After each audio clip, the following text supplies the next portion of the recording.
Hello everyone, welcome to our first video notes section for geometry.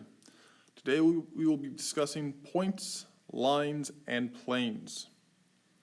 To start us off, key concepts, undefined terms. We have three major undefined terms in geometry. They are the point, the line, and the plane. They are known as undefined terms because all of these terms can only be explained with examples and descriptions. They don't have any specific definitions of their own.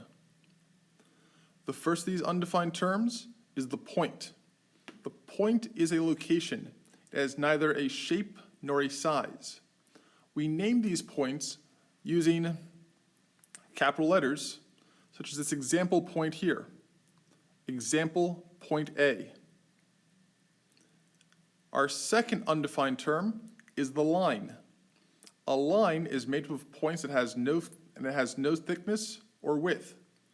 There is exactly one line that will go through any 2 points.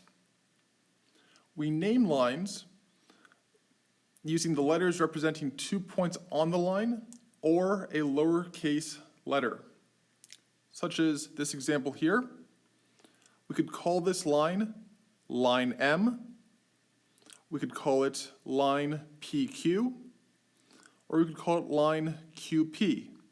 Depending on how we're going to name it, we're going to use different symbols to go with it. The third term, our third undefined term, the plane. And we're not talking about an airplane, but rather a large, flat surface. You can think of it like a sheet of paper. A plane is a flat surface made up of points that extends infinitely in all directions. There's exactly one plane through which any 3 points that are not on the same line can occupy. For instance, a line can be made up of 2 points. There is one line that goes through those 2 purple points. But if instead of those 2 points we had these 3 points, there is no line that will go through all 3 of those points. But all 3 of those points do exist on a plane. We name these points using a capital script letter or by the letters naming 3 points that are not on the same line. So if we were to name this plane here, we could call it plane K, plane BCD, plane CDB, plane DCB, so on and so forth. Moving right along, we have collinear versus coplanar. All these mean, folks, collinear, the things we're talking about are going to be on the same line, whereas coplanar, the things we're talking about won't be on the same line necessarily, but will be on the same plane. So for instance, if I were to draw a line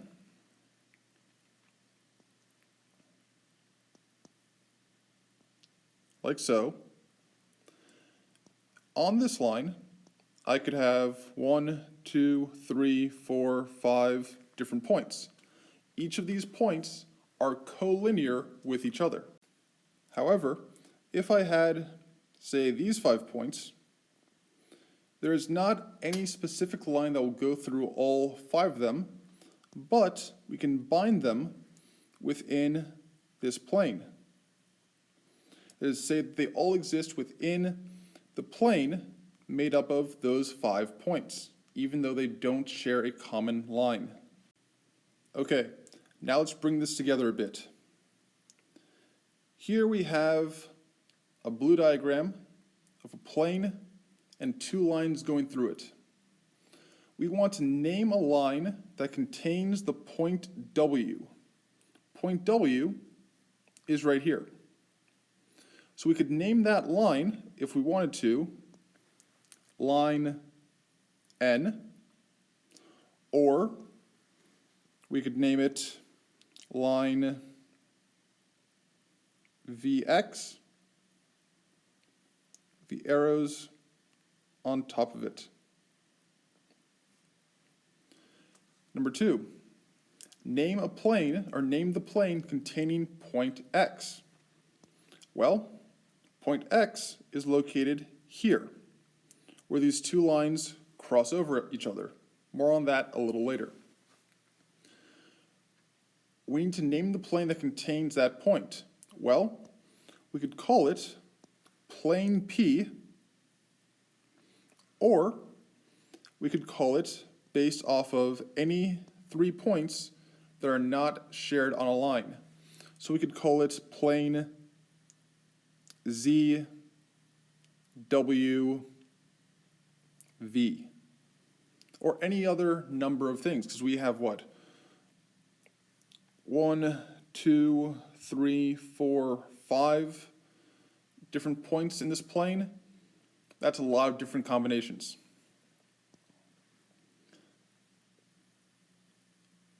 Almost done here. Intersections. What happens when some of our undefined terms come into contact with each other? Well, an intersection is when two things cross over, meld, merge, intersect. If we have two lines, like so, they're going to intersect at a point, right there. If we have two planes, I'm sorry, I'm not an artist, but if we have two planes that intersect,